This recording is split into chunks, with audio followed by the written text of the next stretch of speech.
Demand है कि थोड़ी फर्स्ट ग्रेड L1 और सेकंड ग्रेड की थोड़ा पद बढ़ाएं। माननीय मुख्यमंत्री जी ने 4 लाख इन 5 साल में सरकारी कर्मचारी भर्ती करने की घोषणा की है।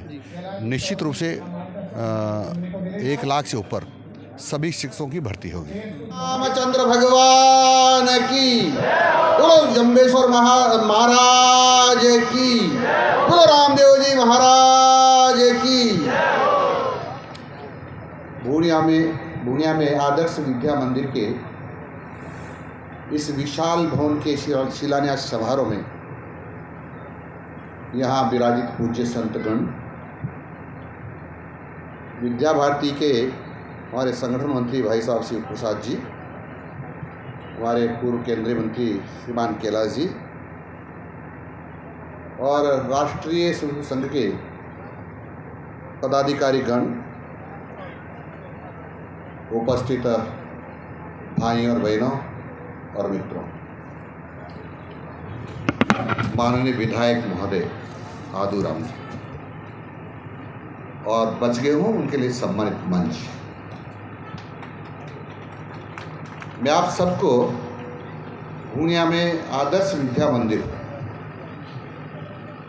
के इस भव्य भवन के शिलान्यास समारोह की बधाई देता हूं। और जिस प्रकार से यहाँ स्वागत किया गया है, सम्मान किया गया महामासाओं का, उनको भी बधाई देता हूं। और उस श्रृंखला में हमारे पूज्य संत आचार्य डॉक्टर गोवर्धन राम जी शिक्षा शास्त्री जी ने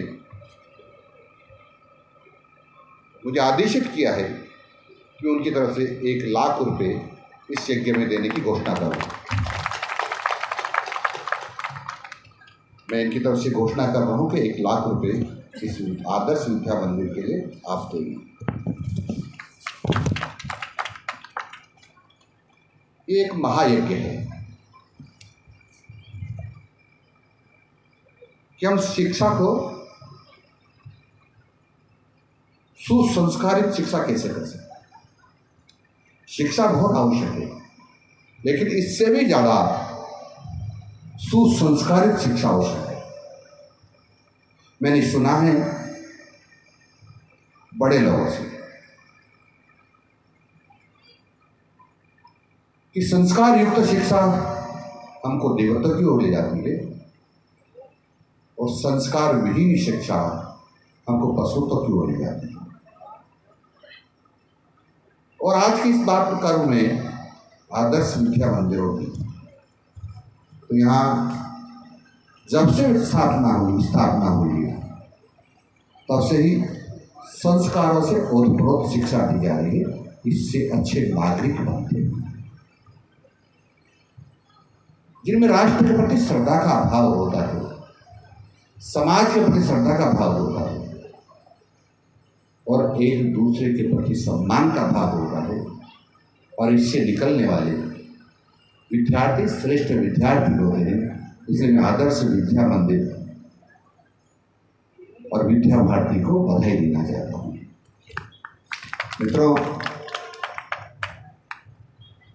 लंबी श्रृंखला है, बड़ी संख्या में पूरे देश में विद्या भारती के अंतर्गत चलने वाली आदर्श विद्या मंदिरों, शिशु मंदिरों की एक बाढ़ जैसी है। और ऐसा क्यों हुआ? ऐसा इसलिए हुआ कि हमारे प्रदेशवासियों और देशवासियों ने इसको स्वीकार किया है कि कहीं न कहीं अभी जो शिक्षा है उसमें संस्कारों की न्यूनता है। इसलिए संस्कारों का उन्नयन करने के लिए हमको आदर्श विद्या मंदिरों की जरूरत पड़ती है। और मैं भी आपको आश्वस्त करता हूँ कि अब मैं कोशिश कर रहा हूँ कि सरकारी विद्यालयों में भी संस्कार युक्त शिक्षा दी जाए, इसके लिए प्रयत्न। मित्रों, लगातार हमारे संस्कारों का ह्रास होना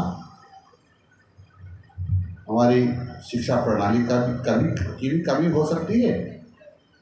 तो समाज में जो न्यूनता आ रही है उसकी भी कमी हो सकती है। परंतु आज देश को आवश्यकता है संस्कारवान इंसानों की। इसलिए इसकी अधिकता हमारे समाज में करनी पड़ेगी ताकि हमारा सभ्य समाज जो है अति सभ्य बने और जो देश को आवश्यकता है देशभक्तों की, वो देशभक्त खड़े हो सके, इसकी आवश्यकता है। मित्रों, इस देश में हमारे चुप रहने के कारण से बहुत सारी गड़बड़ियां हो गई, अन्याय हुआ हमारे साथ, हमने उसको चुपचाप सहन किया। आपको ध्यान होगा सांप्रदायिक हिंसा लक्षित अधिनियम 2011 का मसौदा तैयार किया था कांग्रेस की उस समय की अध्यक्षा और जो यूपीए की चेयरमैन भी कहलाती थी, उसने तैयार किया। उसमें क्या था, चाहो तो मोबाइल खोल के देख लेना, कहीं न कहीं इस्लाम के मानने वालों में और गैर इस्लाम को मानने वालों में झगड़ा हो जाए, दंगा हो जाए, कोई तू में हो जाए और वह इस्लाम के मानने वाले लोग किसी के भी घर जला दें, माता बहनों के साथ बलात्कार करें, लूट कर ले जाएं, हत्या कर दें, तो भी इस्लाम के मानने वाले दोषी नहीं होंगे। दोषी होंगे तो हिंदू ही होंगे। इतना अत्याचार अनाचार हमने सहा, हर अब चुप्पी साध थे, हर माँ या ये कभी चर्चा करते लोग कहते ये राजनीतिक बातें नहीं है। आज सुनना और देखना है तो आप मोबाइल पर सांप्रदायिक हिंसा लक्षित अधिनियम क्या है वो पढ़ लेना, डिटेल आ जाएगा। मैंने तो कभी नहीं सुना था, 2011 में जरूर सुना कि ऐसा कांग्रेस ऐसा ला रही है। ऐसे लोगों को हम राष्ट्रभक्त कैसे कर सकते हैं? ऐसे लोग देश तोड़क हैं जिस प्रकार का मसौदा ला रहे थे। और वक्फ संशोधन अधिनियम 2013 क्या था? मैं बधाई देना चाहता हूं देश के प्रधानमंत्री श्रीमान नरेंद्र जी मोदी को, मैं बधाई देना चाहता हूं देश की संसद को और उसमें बैठे सभी सांसदों को जिन्होंने इसको नकारा है कि वक्फ अधिनियम नहीं चले। यदि कोई भी इस्लाम का मानने वाला कहीं भी बैठ जाए, कहीं भी नमाज पढ़ ले, कहीं भी कव्वाली गा ले, कहीं भी उनके सांस्कृतिक धार्मिक कार्यक्रम कर ले, तो जमीन उनकी हो जाएगी। केवल उनको वक्फ बोर्ड के रजिस्टर में जाके लिखना है। यदि हम कहें कि छोड़ो, हम न्यायालय में जा रहे हैं, न्यायालय से गुहार करेंगे, तो उसने ऐसा प्रावधान कर दिया कि आप न्यायालय में नहीं जा सकते, न्यायालय आपकी बात नहीं सुनेगा। तो कहां जाना? एक ट्रिब्यूनल में जाना। ट्रिब्यूनल में कौन कौन होंगे? इस्लाम के मानने वाले ही सारी हमारी बात सुनेंगे। तो हमारी बात कौन सुनेगा?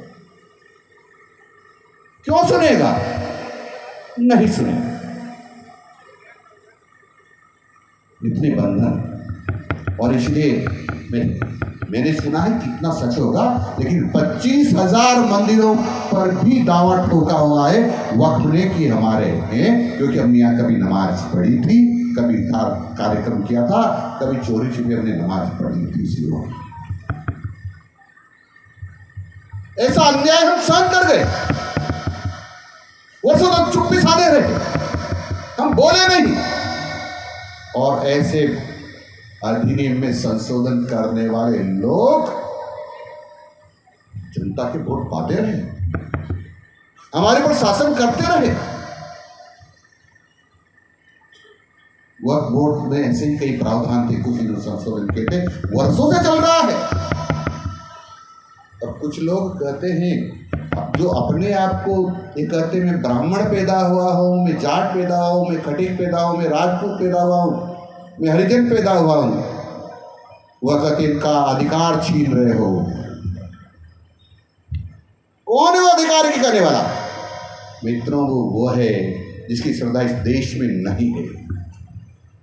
मित्रों, वो ये है, वो है जो मुगलों का वंशज है और जिनमें मुगलों का अंग्रेजों का अंश है, ऐसे लोग ये कहने वाले हैं कि इनके ऊपर अत्याचार अनाचार हो रहा है। हमको मुखर होना चाहिए, पहले ही बोलना चाहिए, और हमने इसके बावजूद भी उनका समर्थन किया। तो हमसे ज़्यादा पापी कोई नहीं हो सकता था जो अपने भाइयों को मराने के लिए ये सब करते हैं। मित्रों, हमको क्या नहीं किया इस कांग्रेस,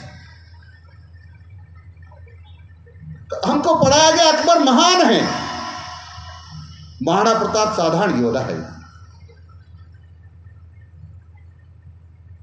महाराणा प्रताप राजस्थान की आन बान शान के लड़ रहे थे। अरे आक्रांत लुटेरे बलात्कारी हमारे देश के ऊपर शासन करना चाहते थे, उनको पराधीन करना चाहते थे, इसलिए लड़ रहे थे। जब मीना बाजार लगाकर लड़कियों को उठाकर ले जाते थे तो महान पढ़ाया गया हमको। ऐसे लोग इस धरती में पैदा हुए हैं, तो मैं समझता हूं इस धरती का दुर्भाग्य है कुछ इस तरह के लोग पैदा हो गए, और हमारा दुर्भाग्य है कि ऐसे लोग हमारे बीच में रहते हैं। ऐसे कई बातें हमको पढ़ाई गई जो नहीं पढ़ाना चाहिए था। हम में हीन भावना पैदा करने के लिए इसलिए पढ़ाई गई कि हमारे पूर्वज कायर थे, नाकारा थे, कमजोर थे, जबकि ऐसा नहीं था। हमारे देश को पर राज करने के लिए, हमको पूरा अधीन बनाने के लिए, हमको कन्वर्ट करने के लिए, धर्म बदलने के लिए बहुत सारे लोगों ने प्रयत्न किए, लेकिन हिंदुस्तान का कुछ नहीं बिगड़ा। और आज इतने वर्षों गुलाम रहने के बावजूद भी आज हम स्वतंत्र रूप से हमारी धर्म की ध्वजा फहरा रहे हैं और सनातन धर्म का विश्व में डंका बज रहा है।